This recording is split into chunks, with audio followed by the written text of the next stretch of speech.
Hi යාළුවනේ ඉතින් ගොඩ දෙනෙක් අහලා තිබ්බා මේ ප්‍රයිමරි පැලයකට කොහොමද පොහොර දාගන්නේ? පැලේ පොහොර දාපුවාම පහුව දවසේ පැල මැරෙනවා කියලා. ඉතින් ඒකට විසඳුමක් විදිහට මම ඔයගොල්ලෝ කරන් ආවේ. ගොඩ දෙනෙක් කරන වැරද්ද තමයි පොහොර අරගෙන ඉන්න මෙන්න මෙහෙම. මෙන්න මේ ගහ මුලට පොහොර දානවා. එතකොට තමයි පැල මැරෙන්න ගන්නෙ. ඉතින් මෙන්න මේ පැලේ හදලා තියෙන තැන ඉඳලා අඟල් දෙකක් තුනක් වගේ දුරින් පැකට් එකේ මෙන්න මේ විදිහට කවයක් වගේ හදා ගන්න.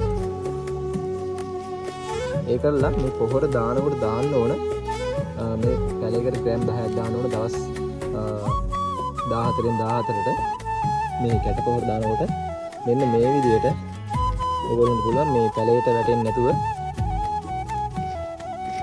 දුරින් දාගන්න. එතකොට මෙන්න මේ පැලයට සැර වදින්නේ නැහැ. මෙන්න මේ මෙතෙන්ද මේ පොහොර කැට වැටුනොත් තමයි මෙතනින් පැලේ කුණු වෙනවා. ඒකල කුණු වෙලා මේ පැලේ සම්පූර්ණ මැරෙනවා.